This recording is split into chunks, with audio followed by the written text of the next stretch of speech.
കുറ്റിക്കാട്ടൂരിൽ വീട് കയറി ആക്രമണം നടന്നു. ഇന്ന് പുലർച്ചെ വളയംപറമ്പിൽ അബൂബക്കർ കോയ, മകൻ ഷാഫിർ എന്നിവർക്ക് വെട്ടേറ്റു. ഇന്ന് പുലർച്ചെ മുഖംമൂടി ധരിച്ചെത്തിയ രണ്ടംഗ സംഘം ആക്രമണം നടത്തി. ആക്രമണ കാരണം വ്യക്തമല്ല. വീട്ടിലെ രണ്ടാൾക്കാർ വന്ന് ഗോണിമ്പെല്ല് അടിച്ചപ്പോൾ ഞങ്ങൾ വാതിൽ തുറന്നു നോക്കി, ആരാണെന്നുള്ളത് അറിയാതെ വാതിൽ തുറന്നു നോക്കിയപ്പോൾ ഒരു ജനവാദിന്റെ ചില്ല് അടിച്ചു പൊട്ടിച്ചിരിക്കുന്നു.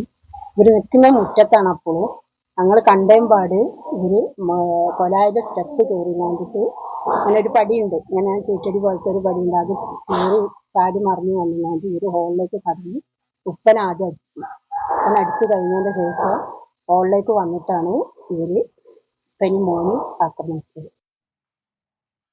അഭിജിത്ത് മുഴക്കുന്ന് കോഴിക്കോട് നിന്ന് വിവരങ്ങളുമായി ചേരുന്നു. അഭിജിത്ത്, ഗുഡ് മോർണിംഗ്, പറയൂ. SKN good morning. ഇന്ന് പുലർച്ചെ 2:30 മണിയോടടുപ്പിച്ചാണ് ഈ സംഭവം ഉണ്ടായത്. കുറ്റിക്കാട്ടൂരിലെ വീട്ടിലേക്ക് അതിക്രമിച്ചു കയറിയ രണ്ടംഗ സംഘം പിതാവിനെയും മകനെയും വെട്ടുകയായിരുന്നു.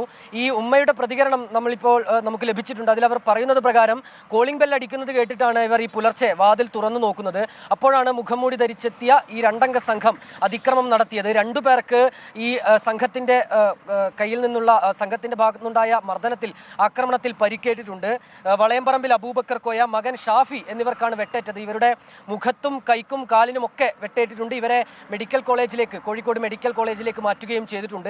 എന്താണ് കാരണം എന്ന് പറയാതെ പെട്ടെന്ന് ഇവർ ഈ ഒരു അതിക്രമത്തിലേക്ക് കടക്കുകയായിരുന്നു. ഏതായാലും കാരണം എന്ത് എന്നുള്ള കാര്യത്തിൽ ഇവർക്കും വലിയ വ്യക്തതയില്ല. ആളുമാറിയുള്ള ഒരു അതിക്രമമാണോ എന്നതടക്കമുള്ള സംശയമാണ് നിലവിൽ പോലീസിനുള്ളത്. നിലവിൽ പന്തീരങ്കാവ് പോലീസ് പ്രാഥമികമായ ഒരു അന്വേഷണം ആരംഭിക്കുകയും ചെയ്തിട്ടുണ്ട്. വീടടക്കം ഈ വാഹനത്തിലെത്തിയ സംഘം തകർത്തിട്ടുണ്ട് എന്നുള്ളതാണ് നമ്മൾ മനസ്സിലാക്കുന്നത്. ബുള്ളറ്റിൽ പോകുന്ന ആളല്ലേടാ എന്ന് ചോദിച്ചുകൊണ്ടായിരുന്നു ഈ ഒരു അതിക്രമം നടത്തുകയും ചെയ്തത്. ഏതായാലും ഏതെങ്കിലും തരത്തിലുള്ള മുൻവൈരാഗ്യമാണോ, ഇനി അതല്ല ആളുമാറിയുള്ള അതിക്രമമാണോ ഈ ഒരു സംഭവത്തിന് പിന്നിൽ എന്നുള്ളതാണ് പോലീസിന്റെ പ്രാഥമികമായ സംശയം. ഏതായാലും പോലീസ് അന്വേഷണവുമായി മുന്നോട്ട് പോകുന്നുണ്ട്. SK. Okay, thank you Abhijith Muzhakkunnu.